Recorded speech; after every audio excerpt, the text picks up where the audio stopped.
बिस्मिल्लाहिर्रहमानिर्रहीम। अच्छा, क्लास 9 के स्टूडेंट जो कल आपका इंग्लिश का पेपर है उसके असेसमेंट पैटर्न ये बना दिए, तो आप इसको चेक कर लें, उसकी प्रैक्टिस करें। ये भी बताता हूँ जो स्टूडेंट वीक हैं या नॉर्मल हैं वो कैसे अच्छे नंबर ले सकते हैं, और जो कौन सी चीज़ें आती हैं जो मैं अच्छे नंबर लेने के लिए। अब देखें English pattern, paper pattern class 9 federal board. सबसे पहले आपका आता है ऑब्जेक्टिव, जो 15 मार्क्स का होता है। एमसीक्यूज होते हैं, 4 ऑप्शन दिए होते हैं, आपने एक बबल फिल करनी होती है। बबल फिल ऐसे करनी है कि आपका दायरा खाली भी नहीं रहना चाहिए और दायरे से बाहर भी नहीं रहना चाहिए। बबल फिल करते हुए यानी आपके दायरे से बाहर भी चीज़ें नहीं जानी चाहिए। जैसे अब सबसे पहले आप कर सकते हैं part of speech, noun, pronoun, verb, adjective, adverb, preposition, conjunction and interjection with their types. यानी इनकी टाइप्स में से भी आ सकता है और ये ऐसे भी आ सकते हैं, यानी एमसीक्यूज बने इसमें से आ सकते हैं। और फिर आगे आ जाता है phrase and clause and types of phrase and clause. And phrase और क्लॉज और उसकी टाइप्स आती हैं, 4 ऑप्शन दिए होते हैं। या फ्रेज क्लॉज भी आ सकती है, उसमें जैसे डिपेंडेंट क्लॉज, इंडिपेंडेंट क्लॉज, आगे noun clause, adverb clause, adjective clause, इसमें से भी ऐसे बने आ सकते हैं, तो आप इसकी भी प्रैक्टिस कर लें।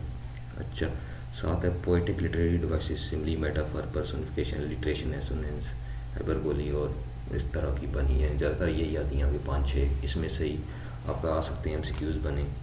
और ये आगे पॉइंट्स में भी आपकी यूज़ होती हैं, उसमें भी क्वेश्चन आते हैं। राइमिंग के साथ पोएटिक डिवाइसेस से क्वेश्चन आते हैं, तो इसको भी आपने देख लेना है।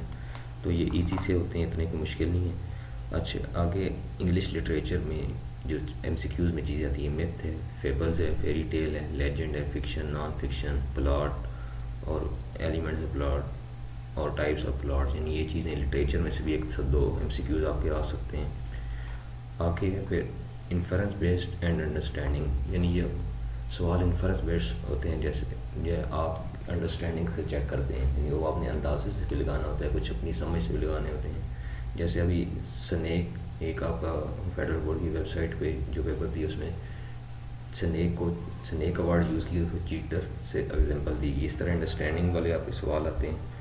तो ये एमसीक्यूज जितने अच्छे आप कर लेंगे आपका पेपर ज़्यादा अच्छा हो जाएगा। अब जो वीक स्टूडेंट भी हैं, कम से कम 7, 8 या 10 नंबर उनको इसमें से लेने चाहिए। फिर आगे कुछ और चीज़ें होती हैं, जैसे मैं आपको बताता हूँ, वो चीज़ें अब सब्जेक्टिव में होती हैं लेकिन ऑब्जेक्टिव टाइप भी होती हैं। मसलन अब आ जाते हैं इस पर हम क्वेश्चन 4A पे, यानी पैसिव वाइज फॉर्म और fill in the blanks with appropriate adjective. या आपका ज़्यादा चांस यही है पैसिव वाइज फॉर्म आए, यानी हमने वहाँ थर्ड फॉर्म लगानी होती है, हेल्पिंग वर्ब लगा होता है। या फिर सूटेबल या अप्रोप्रिएट यानी मुनासिब एडजेक्टिव लगा के आपने फिल करनी, वो भी सोच समझ के आप अच्छे तरीके से लगा सकते हैं। यहाँ 5 नंबर आपके पक्के हैं, यानी यहाँ या टिक लगेगा या क्रॉस लगेगा, ये 5 नंबर हैं। और फिर आगे आप क्वेश्चन 4B में आपकी टेंसेज में से सवाल आते हैं। Do as directed in parenthesis, यानी ब्रैकेट्स में आप टू एज डायरेक्टेड करते हैं। कभी वो कहते हैं इसको इस टेंस में बदल दो, कभी कहते हैं सिंपल में बदल दो, कभी कहते हैं इसको नेगेटिव में बदल दो, कभी कहा जाता है इंटरोगेटिव में बदल दो। ये भी यानी आपके 5 पक्के हैं, चॉइस होती है, लेकिन आप एक्स्ट्रा ओवर अटैम्प्ट नहीं कर सकते, एक्स्ट्रा अटैम्प्ट नहीं कर सकते, क्योंकि अब रूल चेंज हो गया। पिछली बार तो ये था कि आप एक्स्ट्रा अटैम्प्ट भी कर सकते हैं, अब एक्स्ट्रा अटैम्प्ट नहीं कर सकते। 7 नहीं तो 5 वही करनी है जो आपको आती हैं। देखिए ये 5 और 5 10 और 15 25 नंबर ये ऐसे हैं, या इन पर टिक लगेगा, एक क्रॉस लगेगा। जो बच्चा इसमें से जितने अच्छे नंबर ले लेगा उसके आगे अच्छे नंबर आने के ज़्यादा चांस हैं। और जो स्टूडेंट वीक भी हैं उनको लिए पास करने के लिए 25 नंबर बहुत इंपॉर्टेंट है। अगर इन 25 में से आप 15 ले लेते हैं, 12-13 ले लेते हैं, फिर आपके 30 पासिंग मार्क्स हैं, तो आपको 30 पासिंग मार्क्स पे पहुंचना आसान हो जाएगा। आगे पंक्चुएशन आती है, वो एक लाइन ही दी होती है पंक्चुएशन की, आपने कामा फुल स्टॉप। अगर किसी ने बात कही है तो आप उसको इन्वर्टेड कामा में कहेंगे। मसलन किसी कॉल है तो आपने उसको इन्वर्टेड, मसलन ही सेड, वही विल गो, आपने उसको ही सेड के बाद कामा लगाना है। रिपोर्टिंग स्पीच होती है, फिर रिपोर्टेड स्पीच होती है, तो आपने उसको इन्वर्टेड कामास के अंदर लिख देना है।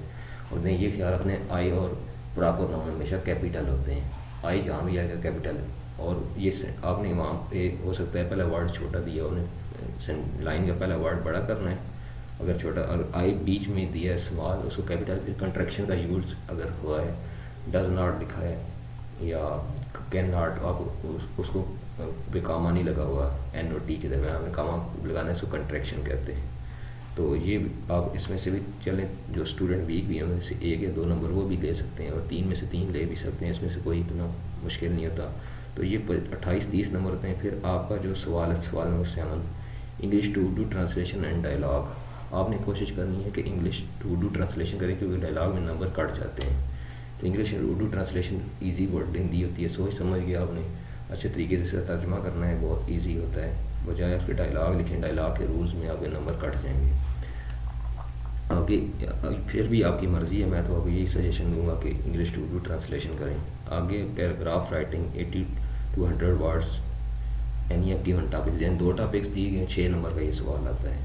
यानी 6 नंबर का सवाल आता है, यानी 2 टॉपिक्स दिए, एक में आपने 80 से 100 वर्ड्स पे पैराग्राफ में, मसलन आपने 100 तक लिखना है, तो आपने एक लाइन में अगर 10 वर्ड लिखे हैं तो 10 लाइनें लिख देनी है। तो इस तरह लाइनें गिन लेनी है, राउंड अबाउट इसको नहीं, ना बहुत ज़्यादा 80 से कम लिखनी है, ना 100 से बहुत ज़्यादा 5-10 वर्ड की कोई डिफरेंस नहीं होती। लेकिन ये नहीं है ना 100 की बजाय आप 120 पे चले जाएँ, 80 की बजाय बिल्कुल 60 पे आ जाएँ, ऐसा नहीं करना।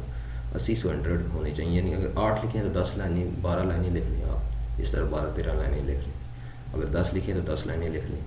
तो ये पैराग्राफ को तोड़ना नहीं है, यानी कोई नई लाइन से शुरू नहीं करना, जितना आपने लिखना है वो शुरू से लेके एंड तक लिखना है फुल, और सोच समझ के ईजी वर्डिंग में। ऐसे भी स्टूडेंट हैं जो बहुत ज़्यादा वीक होते हैं, तो कुछ तो आता होता है ना, कोई पहले आप ईजी वर्डिंग में लिखें। जो वीक स्टूडेंट है, आपको नहीं आता, अगर ऐसे स्टूडेंट्स भी होते हैं जिनको ज़रा भी नहीं कहते हैं हमें ज़रा भी नहीं आता, फिर भी सोच समझ के ईजी वर्डिंग में आप लिखें, तो कुछ ना कुछ तो मार्क्स आपको मिलेंगे। लेंथ के भी आपने लेंथ पूरी करनी है। तो ये मैंने पहले आपको तरीका बताया। यहाँ से नंबर लेने के लिए 30-35 नंबर है, इसमें से आप 20 वीक स्टूडेंट भी अगर 20 ले लें तो फिर आगे 40 तक 50 तक जा सकते हैं। और अच्छे स्टूडेंट तो उनके लिए तो इतना मुश्किल नहीं होता। आपने लेंथ का ख्याल रखना है। आगे आ जाता है, मैंने क्वेश्चन नंबर 2 का आपने कंप्रीहेंशन का बताना था। तो ये 18 मार्क्स की आपकी आती है। 12 के पे क्वेश्चन आंसर आते हैं, यानी 5 क्वेश्चन दिए इसमें। पहला क्वेश्चन आपका लाजमी होता है, वो होता है सूटेबल टाइटल लेना। जो टाइटल कहीं से भी कंप्रीहेंशन आती है, अब मसलन आपके बुक के से कोई पैराग्राफ होता है, आपने वो सोचना है, वो वर्ड देना है जो आपके जहन में आ रहा हो, यानी जब ज़्यादा यूज़ हुआ आपके जहन में आ रहा हो कि ये ज़्यादा सही है, तो उसी को आपने सूटेबल टाइटल टॉपिक देना है। फिर आपने समराइज़ करना है। समराइज़ 1/4 से ज़्यादा आपने नहीं करना। मसलन अगर 300 का दिया तो आपने 70 से 75 वर्ड से ज़्यादा नहीं ले लिया ना। वही तरीका अपने बजाय एक वर्ड गिने के टाइम आपको बचाने के लिए एक लाइन में कितने वर्ड लिखे उसके मुताबिक आप लाइनें लिख लें। तो इस तरह आप 70 to 60 to 75 तक आपने लिखना है, यानी 1/4 से ज़्यादा नहीं जाना। ये बहुत ज़्यादा नहीं जाना, आपने 75-80 से बहुत 80 तक चलें, करने से ज़्यादा नहीं जाना।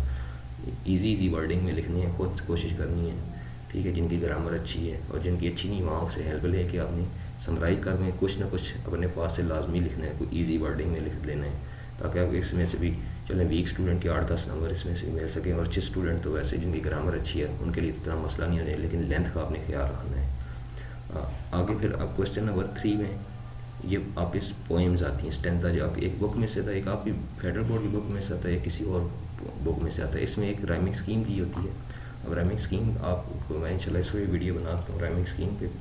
तो राइमिंग स्कीम ये होती है, मसलन हिल्स, विल्स इस तरह आता है, तो ये 2 साउंड है, आ होगा। अगर हिल्स के दरमियान दूसरी राइम आ जाती है, मतलब कोई और वर्ड आ जाता है, मसलन डेवलपिंग आ जाता है। अब हिल्स और डेवलपिंग साउंड नहीं मिलता, पहला आ साउंड होगा, दूसरा ए, पहला ए आंसर होगा, दूसरी लाइन का बी होगा, फिर अब तीसरी लाइन जो पहले का आंसर हो दूसरे का आंसर से मिलता है। अगर दोनों से डिफरेंस आ रहा है फिर सी होगा।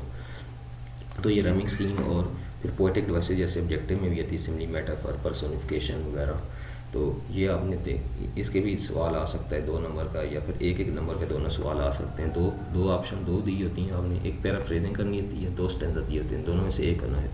एक स्टेंजा के 6 नंबर होते हैं, उसमें से 3 क्वेश्चन दिए होते हैं, और दूसरी के 4 या 5 क्वेश्चन दिए होते हैं। वहाँ पे एक टाइमिंग स्कीम भी दी होती है, और पोएटिक डिवाइस इकट्ठी आ जाती हैं, एक नंबर उनका आ जाता है। कई बार ऐसा होता है सिर्फ पोएटिक डिवाइसेस दी होती हैं।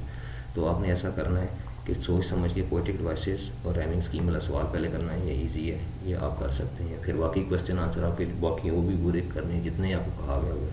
और पेपर प्रेजेंटेशन सही देनी है। मसलन क्वेश्चन 4A में आप 7 पार्ट करते हैं, तो 7 पार्ट ही दे के आंसर लिखना है। ये नहीं आप 7 पार्ट लिख रहे हो और आंसर 1 का दे रहे हैं, इसका भी बहुत ख्याल रखना है।